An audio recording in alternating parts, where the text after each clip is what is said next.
Lorsque j'ai le privilège de créer un spectacle au Cirque du Soleil, il y a quelque chose qui m'inspire beaucoup. C'est le fait que la troupe est née de la rue. Elle a été fondée dans les années 80 par des amuseurs publics. Et ça influence la façon dont on crée les spectacles. Je vais vous parler aujourd'hui de quelque chose qui me passionne, le processus de création du Cirque du Soleil. Et j'espère que ça va vous inspirer dans vos différentes sphères d'activité. La première chose qu'un amuseur public fait avant même de commencer son spectacle, c'est ceci.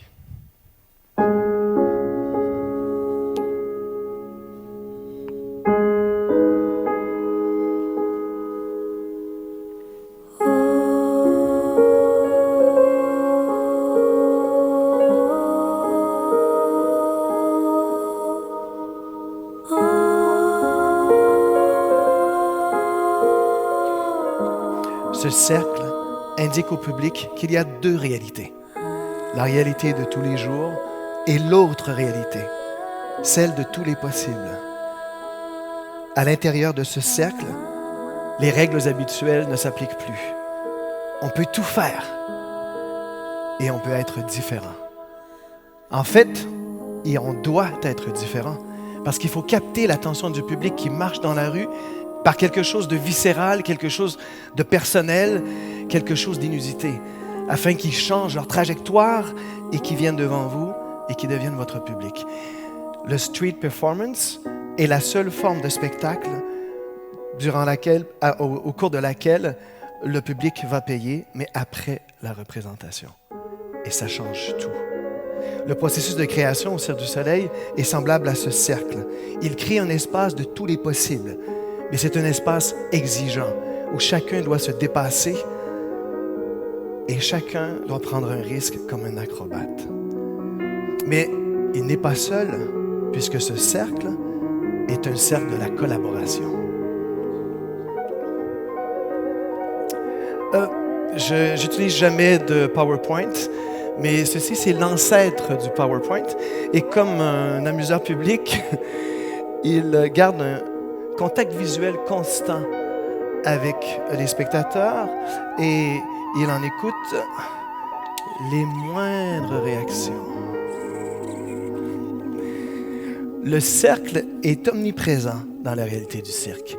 La plupart de nos scènes ont cette forme circulaire. Cirque vient du mot cercle. La première chose qu'on fait lorsqu'on arrive dans une nouvelle ville, on trace un cercle au sol pour y monter notre chapiteau. Dans chacun des 19 spectacles partout sur la planète, il y a toujours, près du backstage, ce cercle rouge et rond. On l'appelle notre tapis rouge. C'est là où, au moins une fois par semaine, toute la troupe se rassemble et là où on donne les bonnes nouvelles, les mauvaises nouvelles, où on se dit nos 4 vérités dans le blanc des yeux.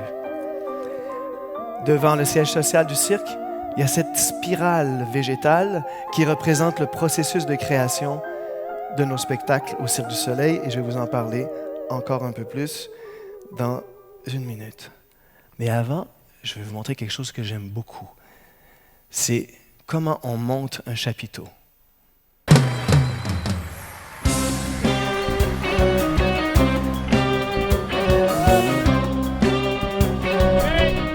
Basically here we have 3 tents holding by 1,200 stakes. The week before we arrive we have marking teams coming and mark everything, mark all the tents. So first day we built the artistic tent. After that we put big top mast in place. We will raise the mast. The next morning we're ready to lift it up, take the canvas out.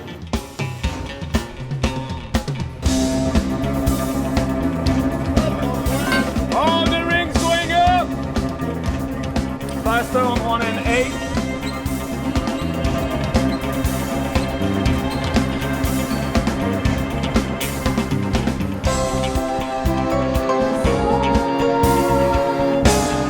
So this is the last step to put that canvas up. Since all those years we're still pushing all those poles by hands. It's really impressive when you have all those guys aligned and you just yell for the 2-3 push. 2, 3, push! It's really amazing. Push! takes about 5 to 10 minutes and everything is up. Last section, guys! 2, 3, push! Yeah! Good job! 2, 3, push. 2, 3 poussons. C'est un cri de ralliement qui trouve son écho partout dans le processus de création et partout dans l'entreprise. Et si le défi est de taille, cette attitude devient complètement indispensable. Au siège social, pour chaque spectacle, on a un lieu qui lui est réservé, une salle de création toute spéciale. Et c'est réservé pendant toute la durée de la création. Ça peut être 2 ans, 2 ans et demi. C'est notre petite caverne où on va rêver le spectacle. Quand j'ai commencé à travailler sur mon premier spectacle de tournée, Curios, Cabinet des curiosités, j'ai demandé tout de suite à voir la salle. Et je suis allé avec ma collègue Chantal Tremblay, la directrice de création. On a ouvert la porte et tout de suite, j'ai fait « Il y a un problème. » Elle m'a dit « Quoi? » La table. Quoi la table? La table est rectangulaire, ça n'a aucun sens. C'est comme une table de conseil d'administration. Moi, je vais me tenir au bout, puis je vais parler, les gens vont m'écouter respectueusement. Non, ça n'a pas de sens. On ne peut pas travailler comme ça. Ça prendrait une table qui permette un rapport plus égalitaire entre les gens, quelque chose qui nous permette vraiment de faire de l'art. Et là, je me suis souvenu d'une table ronde mythique qui était utilisée par la première équipe de création au Cirque du Soleil. J'ai demandé, il faut trouver cette table-là, allez partout, il faut faire tout ce qu'il faut. Et au bout de 2 semaines, ils sont revenus, ils ont dit, Michel, on est allé partout, on est allé dans les sous-sols, les entrepôts à Anjou, les entrepôts à Saint-Michel, et ça, c'est un peu, il y a de la distance entre Anjou et Saint-Michel, et on n'a pas trouvé la table.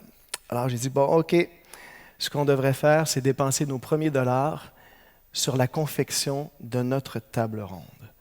Et ça a tout changé. En fait, j'aime tellement cette table que je l'ai apportée avec moi à Cannes pour vous. Alors, je vous demanderai de bien vouloir accueillir directement des studios de création du Cirque du Soleil à Montréal, mesdames et messieurs, la table de création. Merci. Avec les studios d'entraînement, avec les salles de répétition et la scène, pour moi, la table de création, c'est véritablement le paradis sur Terre. C'est là où on a le privilège de se rassembler et de créer des mondes meilleurs, des mondes nouveaux. Autour de cette table, il y a tout le monde. Ce n'est pas le rapport metteur en scène qui rencontre le scénographe, ensuite metteur en scène qui rencontre le concepteur de costumes. Non, au cirque, tout le monde est invité à la table en même temps. Donc, il y a le scénographe, le concepteur d'éclairage, concepteur des costumes, conceptrice des maquillages, concepteur des appareils acrobatiques, du mouvement acrobatique, la directrice de production, la directrice de création, le compositeur. Donc, on est assez serré. Et tout ce monde-là se rassemble pendant des semaines et des mois pour rêver au spectacle. En fait, je pourrais vous en parler pendant des heures, mais pour m'aider à être un peu plus concis, je vais faire appel à la musique. Parce que le processus de création du cirque est quelque chose d'intérieur et qui commence comme une danse tout doucement et qui vous prend par les tripes.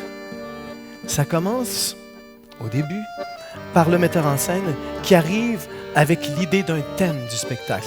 Ça lui vient du guide créatif du cirque, Jean-François Bouchard, ou de lui-même.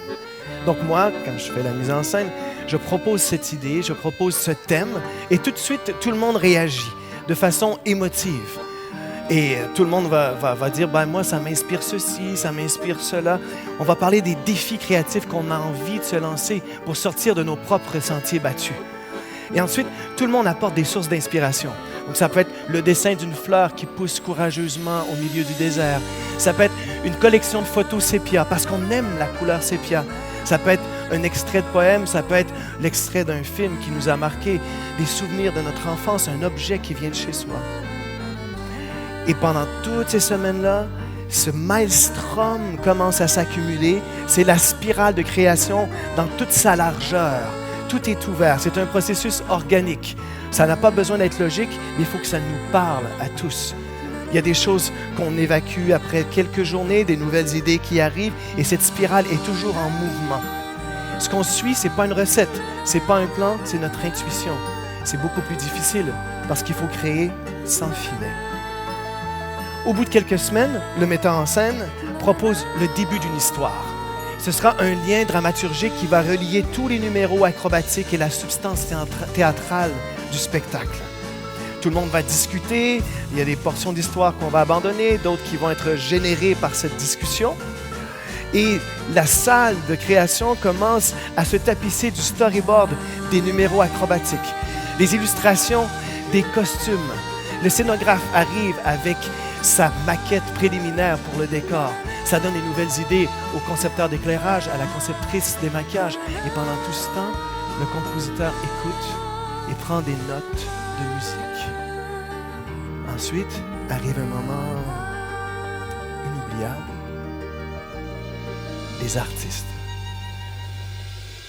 Il n'y a rien de plus beau. Quand ils viennent des 4 coins de la planète et que ça fait des mois que vous écrivez ce personnage et qui vous arrivent et qui disent « Bonjour, je m'appelle Carl, je serai Monsieur Microcosmos. Privyet, I am Antonina and I will be Mini Lily. » Le spectacle s'incarne. Le cercle de la création s'ouvre pour accueillir tous ces rêves des artistes. Les coachs acrobatiques, les coachs artistiques, les chorégraphes. On commence à monter les numéros. Le cercle s'agrandit. La spirale se rétrécit parce qu'il y a des choses qu'on ne peut pas faire, des choses qu'on ne veut pas faire. Le spectacle, petit à petit, commence à prendre forme et l'esprit s'en dégage comme un souffle. On commence la mise en place du spectacle. Toute la mise en scène des numéros, mais aussi des transitions, de l'ouverture qu'on changera 3 fois, de la finale qu'on trouvera une semaine avant la première. Et justement, 3 semaines avant la première, on fait quelque chose que je crois qu'on est pas mal tout seul à faire au cirque. On ouvre les portes du chapiteau alors que le spectacle n'est pas du tout prêt. C'est comme une petite créature qui commence à prendre forme. Ça demande beaucoup de courage et d'humilité. Parce qu'on va donner le spectacle à 200 personnes, des amis, des collègues, qui sont les juges les plus intransigeants, et c'est ce qu'on veut.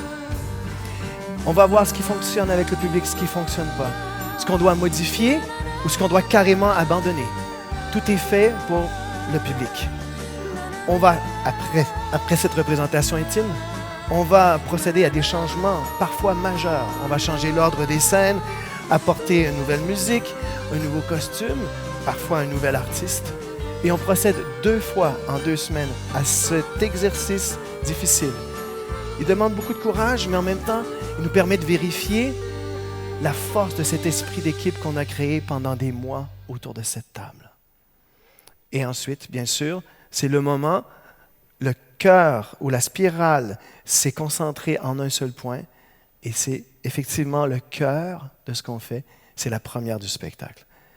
Il y a quelque chose que je voudrais partager avec vous avant de quitter. Cette année, on a créé un spectacle en Amérique latine, basé sur la musique d'un groupe qu'on ne connaissait pas du tout. Le groupe s'appelle Soda Stereo. Et les gens là-bas, ils le vénèrent autant que les Beatles. Ils nous disent tous, on a grandi avec cette musique. Si on faisait un film sur ma vie, la musique de Soda Stereo en serait assurément la bande sonore. Donc nous, avec beaucoup d'humilité, on s'est dit, comment on peut faire pour sentir cette musique et donner le spectacle au public là-bas, le spectacle qu'il mérite. Donc ce qu'on a fait, pour la première fois de notre histoire, on a agrandi le cercle de la création pour laisser entrer les spectateurs, pour laisser entrer le public. Et comme je vous disais, c'est quelque chose qu'on n'avait jamais fait avant. Donc, vous voyez, on a ouvert la porte de la salle, vous voyez la table ronde ici, et par Internet, on a permis aux gens de se brancher à nous. Et au départ, là, on a dit, on ne sait pas du tout, ils vont être quoi, 100, 200? Au bout de 5 secondes de la première session live, ils étaient 8000. Au bout de 15 minutes, quelqu'un m'écrit sur un papier, ils étaient 86 000. Wow! On a demandé des commentaires après la session, il y en est venu 4000. Et à partir de ces commentaires, c'était des mots-clés, des rêves du public. J'ai écrit le début d'une histoire pour ce tableau. Donc, on les a conviés à créer un tableau du spectacle avec nous. Et chaque mois, pendant 1 an, on les a rencontrés. Ils ont fait toutes les étapes du processus de création. Personnages, costumes, choix du numéro acrobatique, chorégraphie et tout ça. Et la raison pourquoi je vous présente ça aujourd'hui, c'est que j'ai envie de le laisser rouler. C'était vraiment un processus qui représentait un risque pour nous. On ne l'avait jamais fait, personne n'avait jamais fait. Et j'avais l'impression qu'en prenant ce risque d'ouverture, sur l'autoroute électronique, on marchait dans les pas des fondateurs du cirque. Et on était comme eux dans la rue et on regardait le public avec les moyens de technologie moderne dans le blanc des yeux afin d'ajuster notre tir de création et d'être inspirés par leur attention et de leur donner le spectacle qu'ils méritent. Quand on a fait Septimodia, c'est le second spectacle, j'ai demandé qu'on construise une seconde table ronde. Et en ce moment, je suis en train de créer 2 autres spectacles, donc j'ai demandé qu'on fabrique 2 autres tables rondes. Les gens me demandent souvent combien de spectacles j'aimerais créer. C'est sûr que comme artiste, j'ai beaucoup de choses à dire. J'aimerais en faire plusieurs, mais fondamentalement, je crois comme vous tous que ce que je cherche à faire, c'est de créer un maximum de tables rondes où les gens se rassemblent pour créer de la beauté pour les autres êtres humains. La dernière chose qu'un amuseur public fait avant de quitter son cercle, c'est de remercier son public. Merci beaucoup.